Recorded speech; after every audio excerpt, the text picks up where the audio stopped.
it's Marcel. Today we're going to show you a little bit of mung bean sprouting.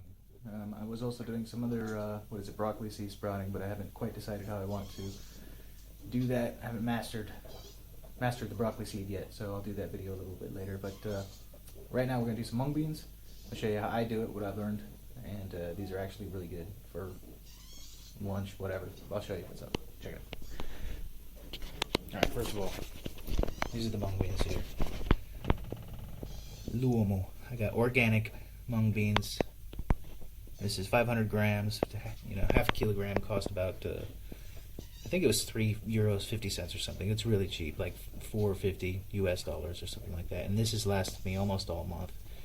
And I'll show you basically what I do is I'll take my tablespoon here and I'll just take out three tablespoons and throw them into this jar. And this is the process. Fill the jar, half full of filtered water because these things are soaking up the water. And for the rinsing, I'll just use tap water, but for the soaking, I use filtered. Personal preference, you don't have to. Anyways, I'll go ahead and set this just anywhere, and then I do this in the evening. I let it sit until the next morning. So, yeah, let's simulate night. Nighttime. I'm sleeping. I'm dreaming about laying on the beach in California. I'm not in Finland anymore. There's all kinds of surfer girls walking around. It's awesome. Okay, I woke up. Morning time. I feel refreshed. I feel good. I come out here. I'm like, I am mung beans. So what I got is, these are the plastic containers here. Let me show you. It's what our spinach comes in when I buy spinach. Just buy baby spinach in a package like that. Then we got the container.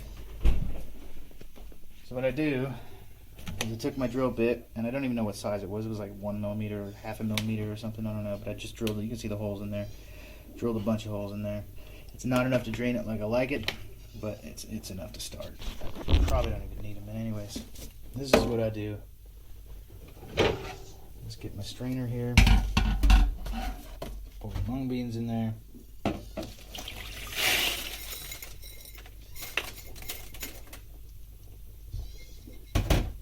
See, most of the water come out. You can rinse them with warm water or whatever. Just kind of shake them around, make sure they're cleaned up, rinsed out. Yeah, I'm not going to rinse them right now, but because I got one hand. But anyway, make sure the excess water is gone. Just kind of pour it off like that. Put those suckers right back in there. And I take them over to some seating trays that I got. I'll show you those in a second. But that's basically it. And then from here on out, just morning, rinse it, do the same process. Evening, rinse it, do the same process for about 3 days, and then they're where I like them. I'll show you the finished product over here. This is my counter, or my shelf. Doing a couple experiments here. Comparing these to these, comparing these to these, and I'll tell you what's going on here. I had put some actually in the cupboard here to sprout them, and they sprouted really big very fast. Okay, so it's dark in there, it's warm because it's light underneath, and so I kind of wanted to isolate them and find out what elements of that were actually causing them to sprout fast. So I stuck them over here. This, as you can see, has no light coming in there. You have the light blocked off here. There's a tiny bit that comes in the crack here, but it's not, it's negligible.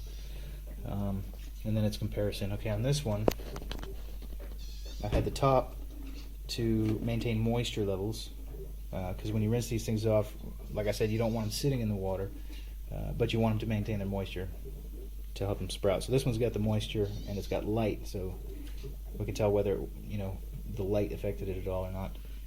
And we'll compare those two. First of all, though, I'm going to show the comparison of these. Okay, these both were started exactly 3 days ago. It's the evening time right here on the third day. As you can see, the roots, some small roots. Nothing's really happening here, actually. I don't know if maybe it's a little bit too cold in the room or what's going on, but check out the difference when you maintain moisture and have darkness. And I'm assuming the heat level is not different here, or negligible. But look at the difference in that. Let's put these up here so you can compare. how big this root is. It's ridiculous, the difference. Yum. Anyways, alright, let's check it out. And these, okay, now these are only 2 days old, but what I want to point out is even these, but you can see it's still, you know, the moisture was a huge contributor to the sprouting. There's not much there as far as roots. I mean, they're coming out, but these are definitely better. Now I can't really compare these to these because these are day 3 and these are day 2, but I will just tell you from my personal observation that these up here were bigger on day 2 than these are now. So darkness definitely has its attributes as well. So dark and damp for your mung bean sproutings. And that's all I wanted to point out. So today, that is some pretty awesome mung beans. I'm excited. Yum, yum, yum. Anyway, these things are really good with fruits. You dice up an apple. They're really good with a nectarine. If you can find a good sweet nectarine and throw it in there, chop it up and throw it in there, freaking awesome. I'm going to give it a try with some pears, and we'll see how that turns out. But that's my sprouting mung beans. And next I'm going to do the broccoli seed. And I'm still trying to get a handle on those. Those are a little bit trickier just because the moisture tends to stick a little bit more. But anyway, that's it. Talk to you soon. Bye. Again. Yes, I forgot to say something. I just want to throw this in the mix real quick.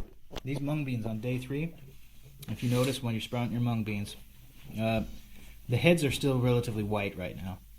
If you wait one more day, definitely 2 more days, what's going to happen is you'll notice the tops start turning yellow. And had kind of a theory about that. My brother said something about chlorophyll, blah, blah, blah, I don't know. But, and sugars that are inside the seed and yada, yada. But when they're white like this, they're a little bit sweeter. And when they start turning yellow, you get more of the, well, I'm not going to say bitter, but plant taste kind of. So, whatever you like. I like them like this, so I get them at day 3. And that's it. Alright, say goodbye again. Bye. See ya. Back, I got to add one more quick thing into this. I just wanted to show comparison of volume here. Yeah, because that was one thing I kind of, you can find a lot of information on the web. Anyways, you don't get very many pictures. This was 3 tablespoons. That's one like little layer, and that's what 3 tablespoons ends up. Okay, when you add a pear to this, or a nectarine or something, that is a full meal. I mean, you might want to have some carrot juice or something like that with it to just kind of diversify. But I mean, that will fill you up if you add a nectarine to that. And you know, I'm a decently big guy, not much, 185 or so, 190, and I got to make myself finish eating it. So, you know, one of those a day for lunch or something like that with a nectarine.